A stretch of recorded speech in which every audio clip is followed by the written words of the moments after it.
Assalamualaikum warahmatullahi wabarakatuh. Bersyukur kepada Allah Subhanahu wa taala dengan mengucap alhamdulillahirabbil alamin. Salawat dan salam kepada baginda Rasulullah Muhammad sallallahu alaihi wasallam dengan mengucap Allahumma shalli ala sayyidina Muhammadin wa ala ali sayyidina Muhammad. Sahabat Quran yang dimuliakan Allah Subhanahu wa taala, pada kesempatan kali ini saya ingin berbagi tips menjawab pertanyaan dari salah seorang subscriber, di mana beliau bertanya seperti ini.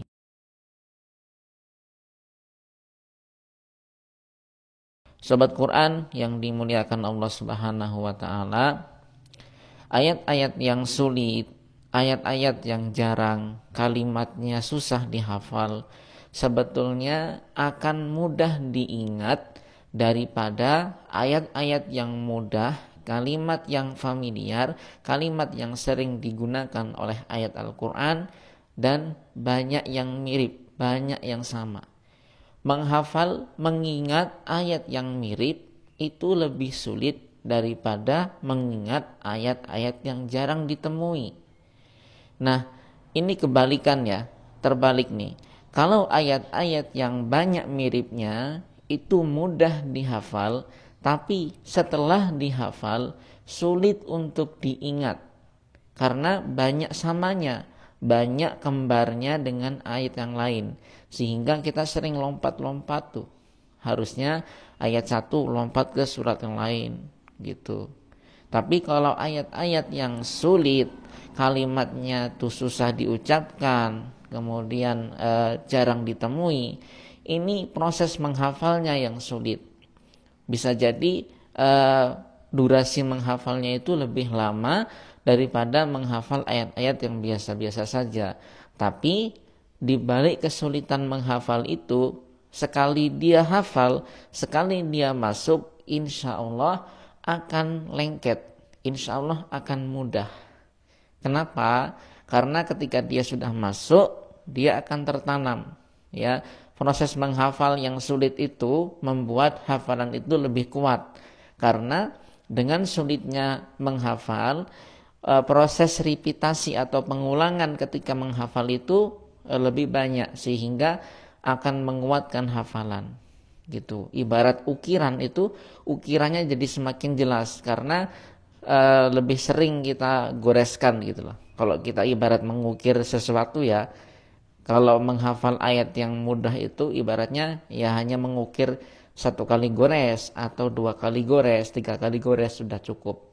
Dan karena goresannya itu tidak dalam, maka akan gampang hilang ketika dia tertimpa sesuatu atau terkikis sesuatu, dia akan mudah hilang itu ukirannya karena tidak terlalu dalam.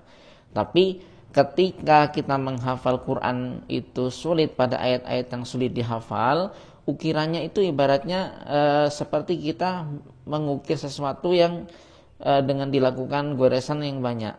Jadi karena goresannya banyak, maka ukirannya itu semakin dalam. Jadi ketika dia terkikis sesuatu, tertimpa sesuatu, itu nggak gampang hilang dan akan lebih lengket. Nah, ilustrasi sederhananya seperti itu. Jadi menghafal, mengingat ayat-ayat yang mudah, ayat-ayat yang banyak samanya, itu lebih gampang dihafal tapi lebih sulit untuk diingat karena dia akan gampang lompat ke surat lain, ke ayat lain yang mirip dengan ayat tersebut. Tapi ayat-ayat yang susah dihafal, kemudian jarang kita temui, kalimatnya sulit, itu proses menghafalnya lebih lama, tapi setelah dihafal biasanya akan lebih lengket. Jadi tips dari saya, ketika Anda menemui ayat-ayat yang jarang, ayat-ayat yang sulit diucapkan dan semacamnya, maka proses menghafalnya jangan disamakan, durasi menghafalnya jangan disamakan dengan ayat-ayat yang normal, ayat-ayat yang biasa saja. Anda tambah 2 kali lipat sehingga benar-benar hafal. Jadi kalau sudah benar-benar hafal, ayat yang jarang itu tidak akan mudah hilang. Dan kita tidak akan mungkin lompat ke ayat yang mirip, karena dia tidak mirip dengan ayat yang lain gitu, dia jarang kan gitu, jadi lebih mudah untuk diingat.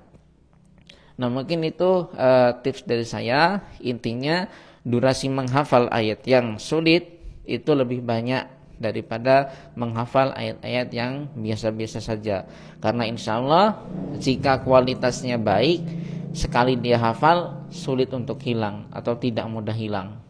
Mungkin itu tips sederhananya, mudah-mudahan bisa bermanfaat untuk antum semuanya, untuk anda semuanya, dan kita terus bersemangat menghafal walaupun karakter-karakter ayat itu beda-beda ya. Jadi ada karakter ayat itu yang mudah dihafal, ada karakter ayat itu yang susah dihafal. Dalam mengingatnya pun ada karakter ayat itu yang mudah hilang, tapi ada juga karakter ayat itu yang tidak mudah hilang. Jadi kalau diklasifikasikan, karakter pertama ayat itu mudah dihafal, tidak mudah lupa. Yang kedua, mudah dihafal, mudah lupa. Yang ketiga, tidak mudah dihafal tapi mudah lupa. Dan yang keempat, tidak mudah dihafal dan tidak mudah lupa.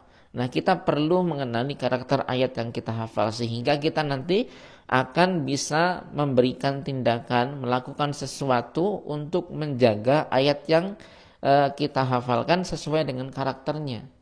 Ya ibarat kita punya beberapa anak itu kan, masing-masing anak punya karakter sendiri-sendiri. Maka cara kita mendidik mereka, cara kita memperlakukan mereka itu nggak bisa disamakan. Ya beda-beda sesuai dengan karakter dan kebutuhan mereka. Begitu juga dengan memelihara hafalan kita. Maka kita perlu pelihara sesuai dengan karakter ayat itu.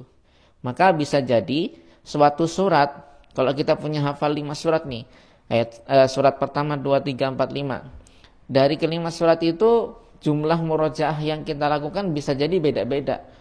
Surat pertama karena dia gampang, tidak mudah lupa, ya mungkin kita hanya sentuh sesekali saja untuk pemeliharaan. Surat kedua, ketiga itu susah untuk diingat, mudah hilang, maka kita harus lebih sering menyentuh surat ini. Gitu. Jadi dalam murojaah pun tidak harus sama jumlahnya. Kalau kembali ke prinsip adil itu tidak harus sama tapi proporsional sesuai dengan kebutuhan masing-masing. Nah, dalam menghafal, dalam menjaga hafalan pun harusnya seperti itu. Oke, mungkin itu saja ya. Kita ngelantur kepanjangan. Mudah-mudahan bermanfaat deh. Kalau ada pertanyaan lain silakan Anda cantumkan di kolom komentar. Insyaallah akan kita bahas di kesempatan berikutnya. Barakallah. Assalamualaikum warahmatullahi wabarakatuh.